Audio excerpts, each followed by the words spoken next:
हर व्यक्ति की सुरक्षा न पुलिस कर सकती, न आर्मी कर सकती, न आप और हम कर सकते। सुरक्षा के लिए भी एक वातावरण बनाना पड़ता है और वातावरण समाज में एक सामंजस्य, सद्भाव, इसके लिए पहला प्रयत्न करना पड़ता है। सुनी हरियाणा के सीएम मनोहर लाल खट्टर की बाइट, लेकिन प्रदेश के हर व्यक्ति से वोट लेंगे, तय मानिए इस इंजन से धुआं निकल रहा है। पीएम मोदी जब जनता से अपील करते हैं कि डबल इंजन की सरकार को वोट दीजिए, तो इसका मतलब ये नहीं कि उन्हें देश की चिंता नहीं, या वे सिर्फ अपनी पार्टी को जिताने में विश्वास रखते हैं, या किसी को भी सीएम बनाकर उस राज्य की जनता के साथ विश्वासघात कर रहे हैं, बल्कि उन्हें ये पता है कि केंद्र में मुख्य इंजन के रूप में वे हैं, तो राज्य में दूसरे इंजन को वे अपनी नीतियों और दूरदर्शिता से खींच लेंगे। और देश में जहां जहां बीजेपी की सरकार है, कुछ राज्यों के सीएम जहां फेल्योर हो रहे हैं, वहां पीएम के सुझाव से ही राज्य की गाड़ी खींच रही होगी। यह भी सत्य है और जनता को भी इसी बात का विश्वास रहता है कि पीएम मोदी हैं तो सब ठीक हो जाएगा। अन्यथा हरियाणा के खट्टर हो या मणिपुर के बीरेन या फिर झारखंड के रघुवर दास, इन्हें कौन जानता था।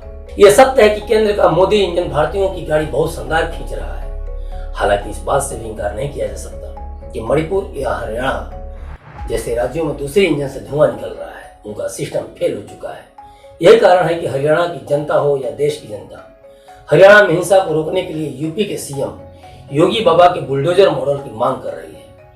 योगी आदित्यनाथ के राज में दंगा पूरी तरह से खत्म है, यूपी शांत है, वहां अमन चैन कायम है। मीडिया रिपोर्ट्स की माने तो साल 2018 से 2021 के बीच बिहार में सबसे अधिक दंगे 470, महाराष्ट्र में 244, झारखंड में 229, हरियाणा में 186, मध्य प्रदेश में 108, राजस्थान में 61, पश्चिम बंगाल में 19 और सबसे कम, या कह सकते हैं कि यूपी पूरी तरह शांत है, मतलब कि सिर्फ 2018 से 21 के बीच में एक बार ही दंगा हुआ। एक बात आज तक समझ में नहीं आई कि अगर राज्य में शांति होती है तो सारा श्रेय राज्य के सीएम ले लेते हैं, और राज्य में कानून व्यवस्था की स्थिति खराब होती है, दंगे या हिंसा होती है, तो जवाबदेही किसी और की कैसे हो सकती है। मनु मानेसर हो या कांग्रेसी मामन खान, अगर कोई गलत है या राज्य में सांप्रदायिकता फैला रहा है तो करो न जेल के अंदर। कार्रवाई से किसने रोका है, चाहे सरकार बीजेपी की हो, कांग्रेस की हो या किसी और पार्टी की।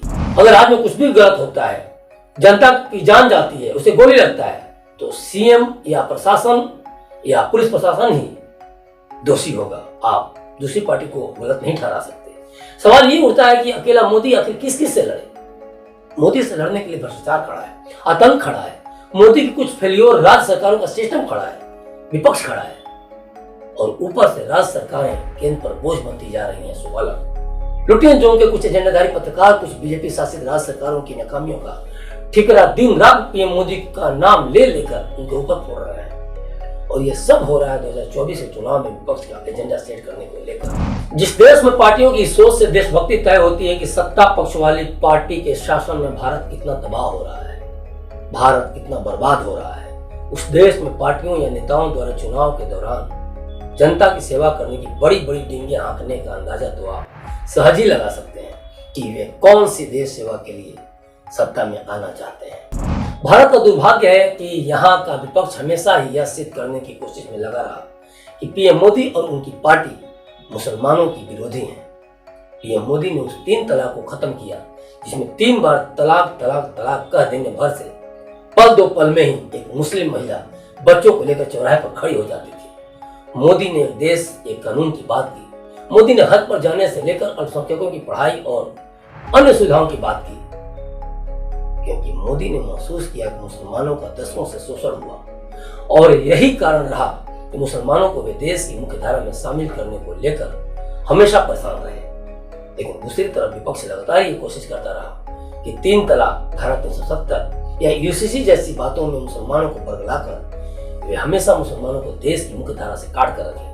और जब जब पीएम मोदी ने मुसलमानों के विकास की बात की, उनको आगे बढ़ाने को लेकर नीतियों और नियमों की बात की, विपक्ष की हमेशा कोशिश रही कि वे मुसलमानों में प्रोपेगेंडा फैलाएं कि पीएम मोदी मुसलमानों को मुख्य धारा से काट रहे हैं और उनकी नीतियां सिर्फ हिंदुओं के लिए हैं, जबकि किसी देश की नीति हिंदू और मुसलमान को अलग करके नहीं बनती, बल्कि एक भारतीय के लिए बनती है, एक देशवासी के लिए बनती है। दूसरी तरफ विपक्ष ने यह भी हमेशा कोशिश की कि वो सिद्ध कर सके कि बीजेपी ही दंगे करवाती है, और ये एजेंडा सेट कर विपक्ष हमेशा एक तरफ हिंदुओं को भड़काती रही तो दूसरी तरफ मुसलमानों को भी अपने साथ जोड़ने में कामयाब होती रही। विपक्ष जिस सांप्रदायिकता का उन्माद फैलाकर वोटों को साधने की कोशिश करता रहा, उसका साथ न तो आज की तारीख में हिंदू दे रहा है और न मुसलमान। इसीलिए कांग्रेस और विपक्ष रसातल में चला गया। मेवात में जो कुछ भी हो रहा है सब सोचा समझा षड्यंत्र है। जैसे दिल्ली के दंगों में ताहिर हुसैन का नाम सामने आया था, वैसे ही